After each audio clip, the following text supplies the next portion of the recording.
Welcome CSE 230, back to part 3 of our EX16 working with Figma, and this should be the last part where we're working in Figma, and then what we're going to do is set up our CSS and generate all our information out of here. Now I don't know how much time we'll have to be working on the mobile, but you can easily create a mobile layout as well, and that's what we did in our graphic design class. We created a mobile layout. What we'll do next is just make some buttons, and I'll go here above nav and I'll take a rectangle and I'll zoom in and I'll just make a rectangle, and I'll go back to design here,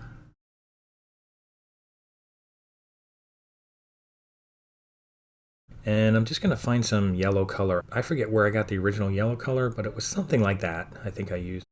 So I'm just going to use something like that for now, and that's fine. And then there it is, rectangle 1. I'll just call it BTN because it's a button, and then I'll just take some text. And I think what we did was just do services, about, joiner, team, and contact. I think we did 4 things like that. So we'll try that. Services, about, joiner, team, contact. Services.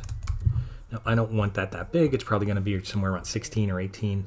I could still have it bold, so it might be bold, and we could use that green color instead of black, although we could leave it black. There's the green color, and then I don't need it 82, maybe somewhere around 20. That looks really small, unless I made my button really big. And I think they're a little bit big right now, so let me zoom in and make that a little bit smaller. This thing I think was 54, and I think I had it 44 on my other one, so I'm going to go over here, and you could go up here and just go 44. And then I could go on this thing and just kind of drag it up. By the way, if you see that little circle there and you're wondering what that is, that makes round corners. And I'll move my guide. I have a guide there. But if you go on this thing, you can make round corners. And you can also use round corners here, so you don't have to use that circle. But it is kind of a nice tool when you need round corner buttons or anything like that. But let me make this button a little bit smaller. And, I mean, 24 point, that's a little big for a button. But anyway, we'll do that for now. Maybe we have big buttons here. Maybe I'll do 26. We do have some bigger words because we have services, about, joiner, team, and contact. And let me zoom out to see how big these are. This is kind of wide too, so I don't need this button this wide.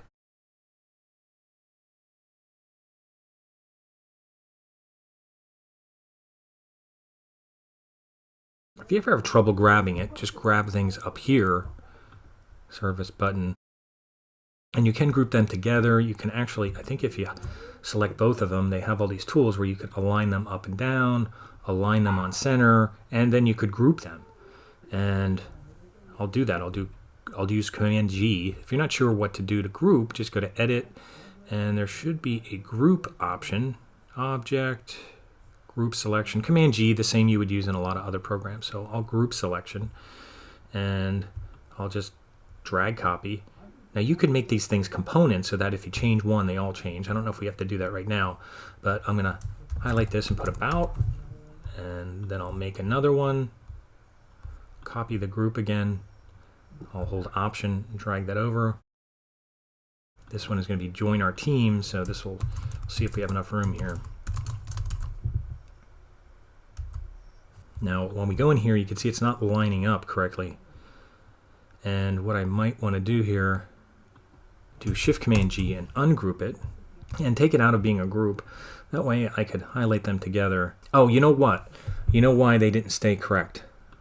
Because in here, they're left justified. I forgot to make sure they're centered, because that way they would always be the same. So I should have centered them before I did that. Same thing here. If I go in here, I should have centered that text. Now about and service is probably okay, but let me go in here and shift that, see if I can realign them. Okay, and I can realign them even within the, that's why that got so far off. And I guess I should make my buttons a little bit bigger. See, this is where if you made these components, you can make one button bigger and they could all be the same. But I'll just make this button bigger if I can get on here. If I could grab that button and I'll just stretch it out, that could be a little bigger.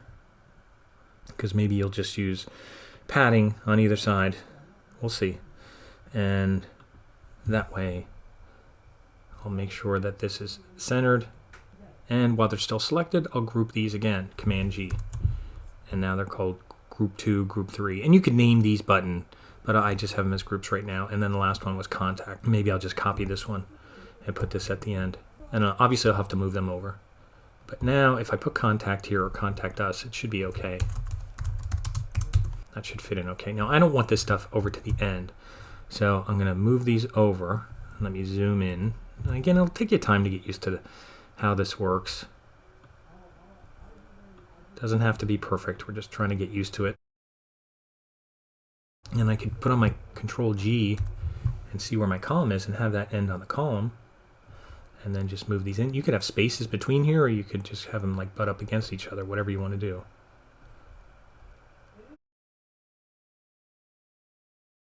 And I'll do Control G. And if I want to see what it looks like, I could hit my preview. Or present, I think they call it present.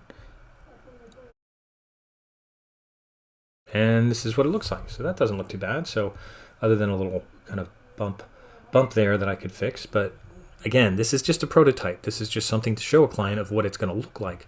We're going to now lay it out in HTML and CSS. So that's what we're going to do next. So next I'll show you how to take this stuff out of here. Let me just fix this little thing over here where this thing is just off a little.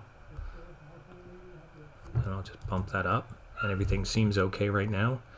And the buttons should be the same height. They're 44 as this thing. That's 44. The buttons are, they should all be 44. So you could go in there and make the buttons 44.